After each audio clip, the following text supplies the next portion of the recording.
Hello, everyone, and welcome to this Back to Basics session on e-signing documents using the Gemba 360 dashboard.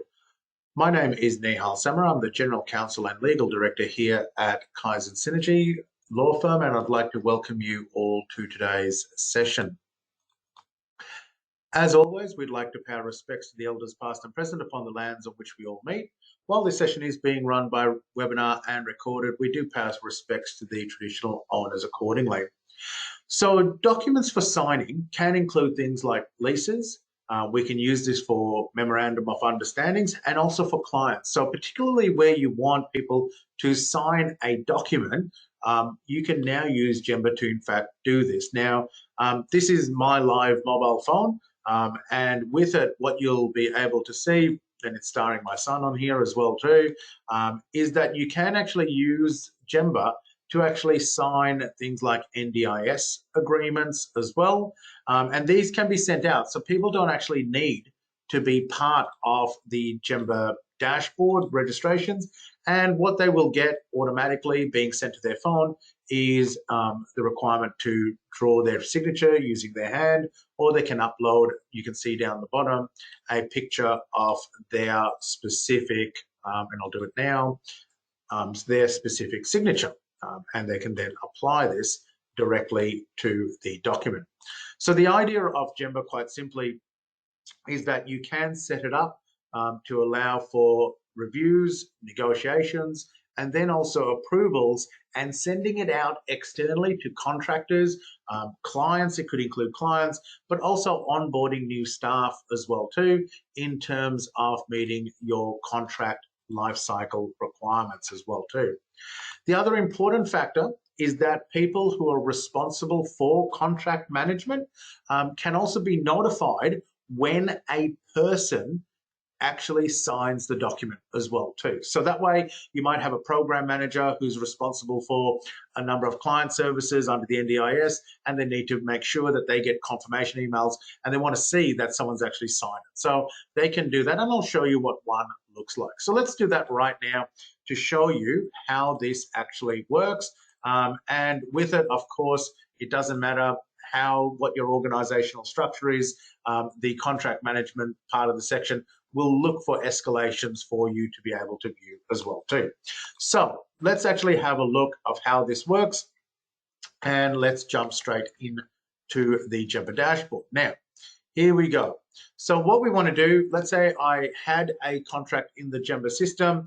I can click on Gemba Docs, and where that might take me is into my contracts register folder. Now, I might have a lease that I want to get signed. So let's say I've got my folders already set up in the Gemba Docs. Here we are here.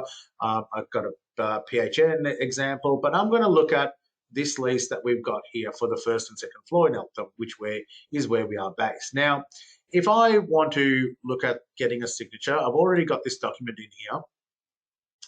What I can do is simply click on Allow Signatures.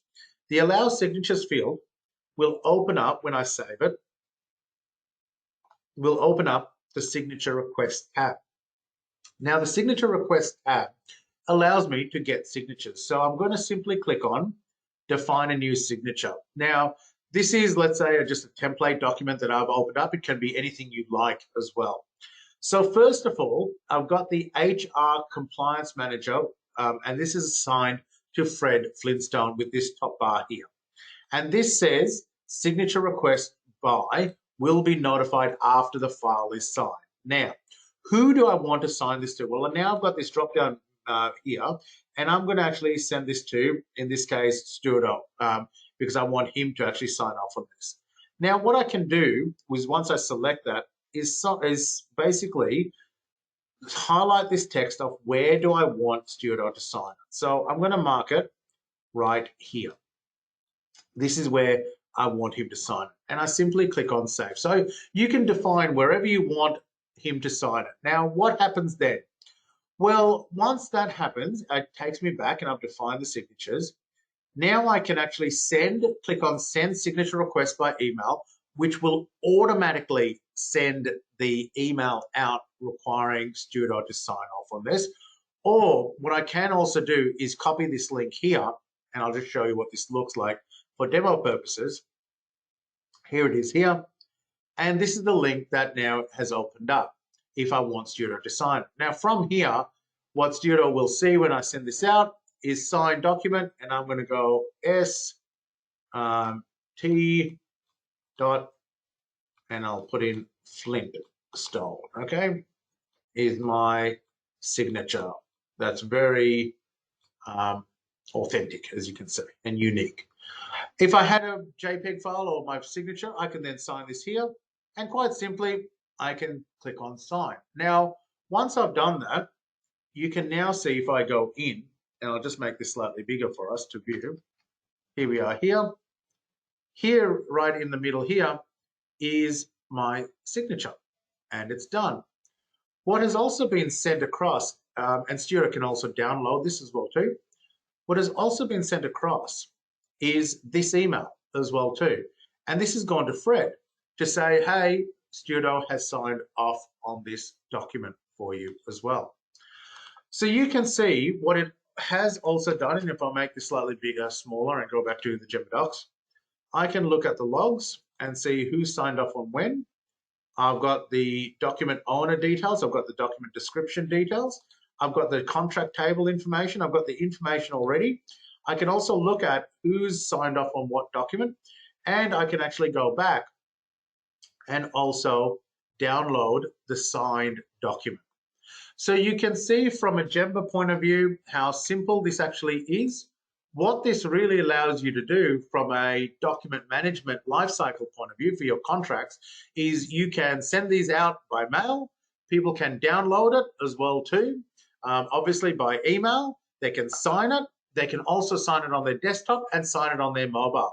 So you've got all three options covered when it comes to signing your documents using the Gemba dashboard.